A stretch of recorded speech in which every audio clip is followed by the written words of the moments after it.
9 September, Sri Mulyani pamit sebagai Menteri Keuangan. Ia berharap kebijakan yang sudah dilakukan mampu membuat ekonomi Indonesia tetap tumbuh.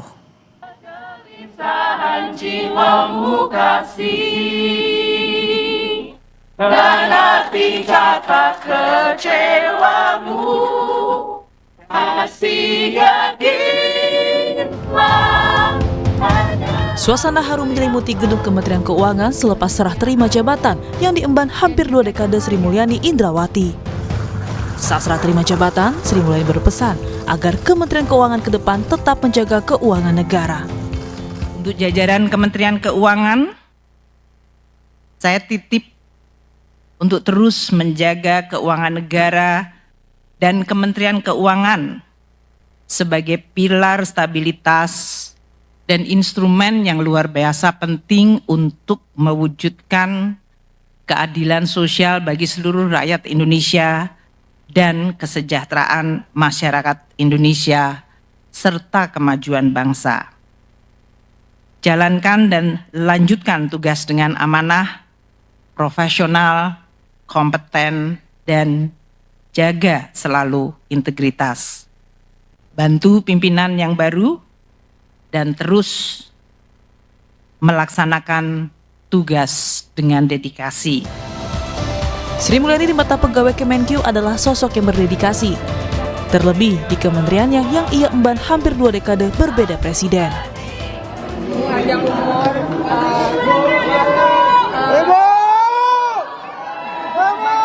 waktu sama cucu-cucu, terus makin banyak waktu sama suami, jalan-jalan sore, pokoknya kita cuma bisa wishing ibu sehat-sehat, happy. Dengan baik, mendampingi kita. Dia manusia nggak ada sempurna ya. Setiap kebijakan pasti juga ada pro dan kontra. Ibu nggak bisa. Kebijakan Kementerian Keuangan juga nggak bisa untuk memenuhi semua aspirasi masyarakat. Tapi kita cuma terima kasih atas ibu kontribusi dan dedikasi ibu.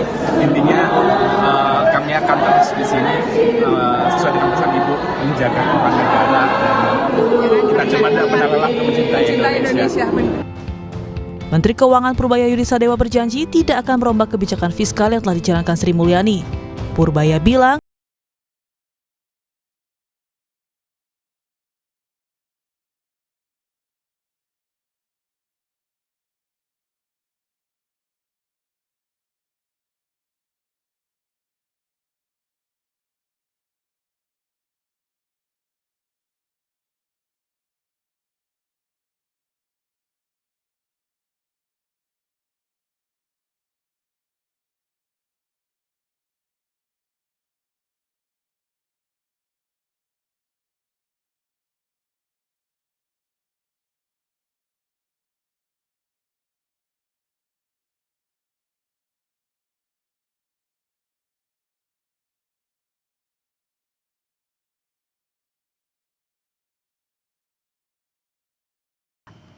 Saudara, sejumlah kebijakan Sri Mulyani tak akan diubah oleh Menkeu baru Purbaya Yudisadewa. Salah satunya disiplin fiskal yang menjadi tonggak keuangan negara. Lalu apa saja kebijakan Sri Mulyani yang harus dilanjutkan demi meraih pertumbuhan ekonomi 5,4% di era Purbaya? Kita tanyakan ke Kepala Ekonom Bank Permata Joshua Pardede. Selamat pagi Mas Joshua. Selamat pagi Okta. Mas Joshua, ini jangan sampai baju Sri Mulyani kebesaran ketika dipakai sama penggantinya. Lantas karakter atau kebijakan Sri Mulyani apa sih yang harus dipertahankan untuk meyakinkan market? Ya, tadi sebenarnya sudah sempat disampaikan ya, disiplin fiskal itu penting, bagaimana menjaga rasio defisit fiskal tetap dijaga di dalam 3% terhadap PDB, rasio utang pun terhadap PDB pun juga tetap dijaga dalam kondisi level yang sehat. Lalu juga bagaimana reputasi global pun juga ini penting untuk tetap dijaga, dan yang terakhir adalah bagaimana komunikasi kebijakan ya agar transparan. Ini juga harus tetap dikomunikasikan kepada semua stakeholder, terutama kepada investor, sehingga 3 hal itu saya pikir menjadi krusial untuk Menkeu yang baru agar tetap bisa menjalankan ataupun tadi dikatakan melanjutkan ya mesin-mesin keuangan yang ada saat ini untuk bisa lebih lanjut lagi mendorong pertumbuhan ekonomi lebih optimal lagi. Oke, disiplin fiskal kata kuncinya. Lantas Sri Mulyani ini kan sudah janji pajaknya nggak naik, tapi defisit anggaran 2,48%. Mampu nggak kira-kira Purbaya menjaga ini? Terutama kalau kemarin kita lihat responnya nih agak kurang baik nih ketika baru pelantikan. Ya, tentu ini yang menjadi pertanyaan besar adalah pertanyaannya kalau sekiranya belanjanya tidak bisa diotak-atik lagi, khususnya belanja prioritas pemerintah pusat dari presiden, tentunya Menteri Keuangan baru harus memutar otak terkait dengan dari sisi penerimaan, khususnya lagi dari sisi penerimaan perpajakan. Karena seperti yang kita ketahui bersama bahwa RAPBN 2026 penerimaan perpajakan ini naik kurang lebih hampir 13%.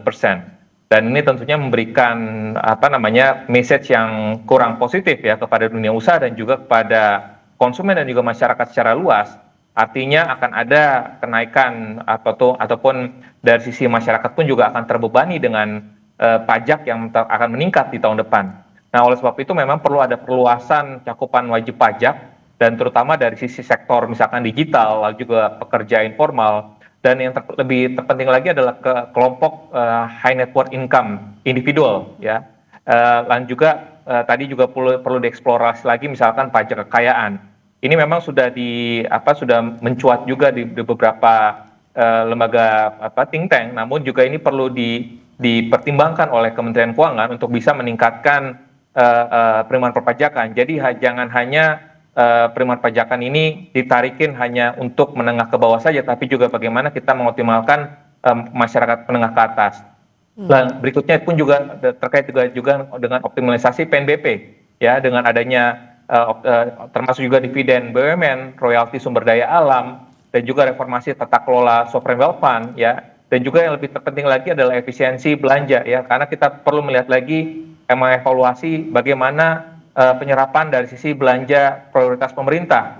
Kalau sekiranya memang belanjanya ini masih belum terserap dengan optimal, berarti masih ada belanja yang bisa dialokasikan untuk belanja-belanja, misalkan untuk insentif fiskal, misalkan untuk industri manufaktur yang bisa menyerap tenaga kerja, dan juga misalkan untuk memberikan insentif pada UMKM yang bisa menyerap tenaga kerja dalam jumlah besar. Jadi ini saya pikir masih banyak opsi-opsi untuk bisa mendorong lagi pertumbuhan khususnya menengah ke bawah.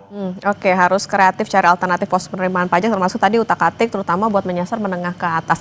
Mas Joshua, ini kembali lagi pasca reshuffle, kita lihat IHSG anjlok, kemudian juga nilai tukar rupiah terhadap dolar Amerika Serikat juga kemarin juga terdepresiasi. Apakah market nih kayaknya have no clue tentang siapa sih Purbaya ini sendiri? Ya, saya pikir sangat wajar ya kalau kita bicara bagaimana kinerja Bu Sri Mulyani dan juga dari sisi track recordnya beliau ya, tentunya investor memandang bahwa Bu Sri Mulyani adalah sudah menjadi penjaga gawang keuangan Indonesia yang berhasil ya dalam misalkan melalui beberapa krisis dari 98 ya dan juga terakhir krisis COVID 2019. Jadi tentunya ini memberikan indikasi bahwa tentu sosok Menteri Keuangan baru ini akan dilihat ya, dinantikan oleh investor khususnya langkah-langkah apa saja yang terobosan apa saja yang akan dilakukan, dan seperti yang disampaikan juga oleh Pak Menko yang baru bahwa disiplin fiskal akan tetap dilanjutkan, dan ini tentunya harapannya tetap akan bisa menormalkan pasar lagi, artinya akan memberikan kepercayaan kepada pasar. Namun kembali lagi yang lebih penting lagi bagaimana mengoptimalkan dari sisi penerimaan, meningkatkan produktivitas dari sisi belanjanya, sehingga fiskal itu tetap akan memberikan ruang fiskalnya tetap terjaga, dan khususnya lagi adalah memberikan kepercayaan kepada masyarakat agar setiap rupiah yang dibayarkan oleh wajib pajak ini benar-benar dipertanggungjawabkan oleh pemerintah terkait dengan spending yang produktif juga. Kembali lagi adalah soal bagaimana disiplin fiskal, kemudian juga bagaimana standar seorang Sri Mulyani ini juga harus bisa dilanjutkan dan juga lebih baik tentunya oleh Menkyu Purbaya. Mas Joshua, global networking Sri Mulyani kan juga nggak kaleng-kaleng ya, kita tahu G20 Indonesia mulus walaupun G7 atau G7 bersih tegang, kemudian juga Sri Mulyani ini kan juga mampu mencegah negara maju walk out, benchmark tinggi, effort apa yang bikin Menkyu baru bisa diterima market?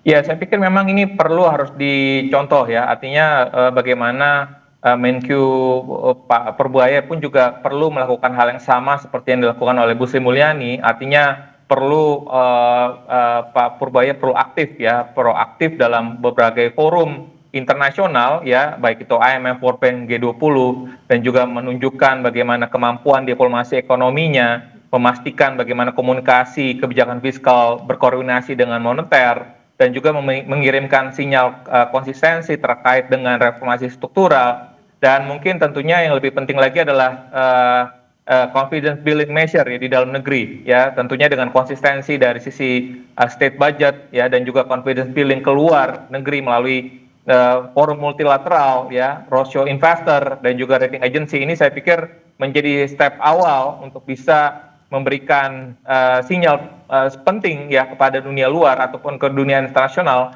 bahwa Menteri Keuangan Pak Purbaya pun juga memiliki track record bagus ya dalam hal forum-forum internasional. Oke. Kalau Mas Yusuf sendiri melihatnya ekspektasi pasar nih Menteri Keuangannya seperti apa sih sebetulnya sekarang di tengah tentunya tantangan global yang terjadi saat ini?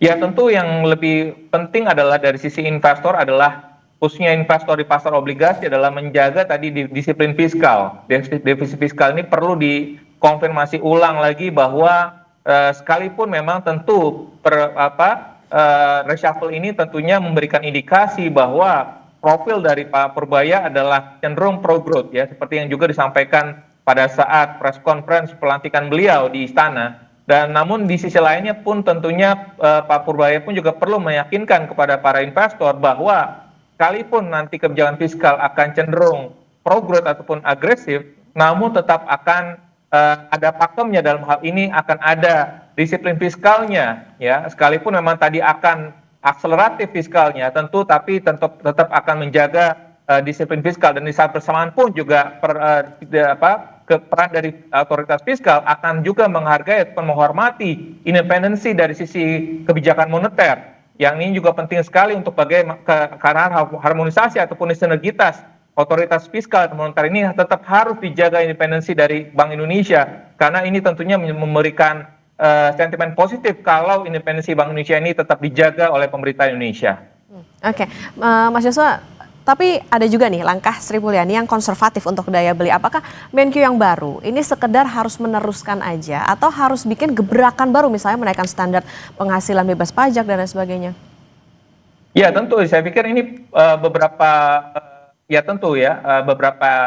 simulasi ataupun exercise dari state budget ini tentunya akan terbuka. Namun tentunya hal tersebut harus bisa dikomunikasikan lagi kepada Presiden dan juga seluruh KL yang lain, dan juga khususnya kepada DPR ya, apabila dimungkinkan dengan kondisi global yang saat ini memang kondisinya sekiranya memang kondisi resentimennya sudah mulai membaik, tentu pemerintah ataupun dengan tadi mempertimbangkan misalkan produktivitas dari MBG let's say di tahun ini sekiranya belum cukup optimal, tentu pemerintah bisa mempertimbangkan alokasi anggaran MBG di tahun depan itu bisa dialokasikan ke pos-pos lainnya yang bisa tadi mengakselerasi misalkan insentif sektor padat karya seperti manufaktur agar bisa membatasi PHK atau bisa memberikan insentif agar ada penyerapan tenaga kerja, memberikan insentif pada UMKM, ataupun juga bisa memberikan sweeten ataupun memberikan dorongan positif ya, misalkan ada pemangkasan PPN. Ini saya pikir akan bisa mendorong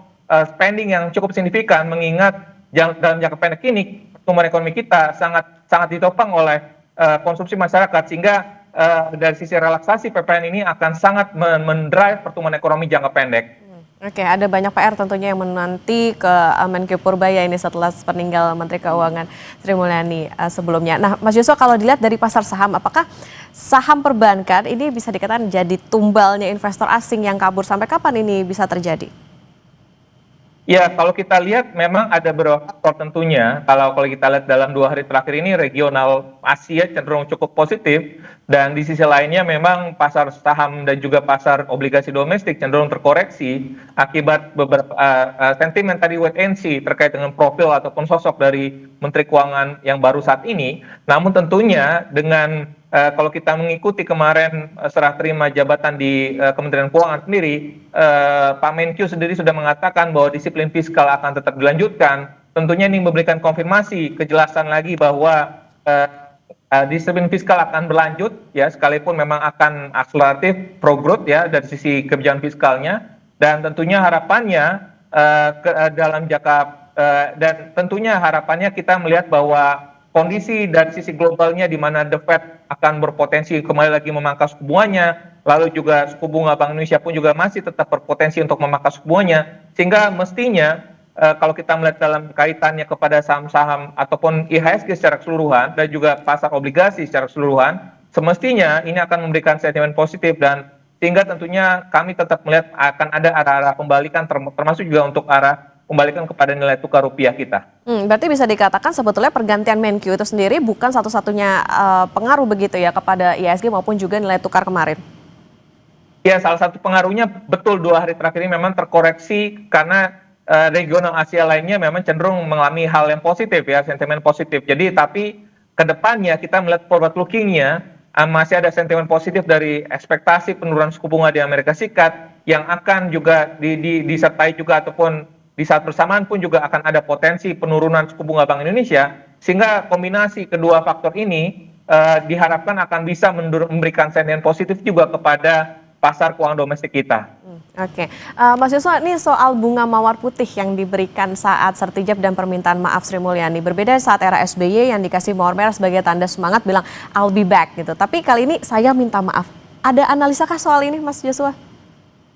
Ya, saya pikir memang dengan sudah track record ataupun pengabdian beliau ya dalam 3 rezim pemerintahan sudah dari Pak SBY, Pak Jokowi dan juga Pak Prabowo, tentunya apakah kemungkinan beliau masuk lagi ke pemerintahan mungkin saja ada, tapi kalau kita lihat kalkulasinya kemungkinan memang kemungkinannya mungkin relatif kecil dalam jangka mungkin 5 tahun ke depan ini ya. Jadi saya pikir mungkin kita melihat bahwa kondisinya dalam jangka pendek ini kemungkinan besar Ibu Sri Mulyani kemungkinan masih akan melihat ataupun akan memandang akan sebagai warga negara seperti yang disampaikan juga pada saat bisa sambut di Kementerian Keuangan ya, artinya kita perlu menghormati beliau, pilihan beliau sebagai warga negara biasa, dan tentunya kita perlu mengapresiasi ya kinerja beliau dalam kurang lebih 15 tahun terakhir ini di pemerintahan sebagai penjaga gawang keuangan Indonesia, telah menjaga kinerja fiskal kita dengan baik dan mendapatkan apresiasi dan prestasi yang luar biasa dari dunia internasional. Tentunya kita perlu apresiasi kinerja dari Ibu Sri Mulyani juga. Oke, 15 tahun artinya ada legasi banyak yang ditinggalkan oleh Sri Mulyani. Ini tentunya jadi tantangan terbaru bagi Menkyu yang baru, Menkyu Purbaya, tidak hanya utak-atik soal tadi bagaimana pos-pos pembelanjaan, tapi juga bagaimana disiplin ekonomi, kemudian penerimaan pajak, dan juga soal tantangan dalam diplomasi ekonomi. Ini kayaknya harus go the extra mile nih kayaknya nih Menkyu Purbaya untuk bisa melanjutkan Sri Mulyani. Terima kasih Kepala Ekonom Bank Permata, Mas Yusuf Pardede, sudah bersama di Kompas Bisnis. Sehat selalu. Terima kasih.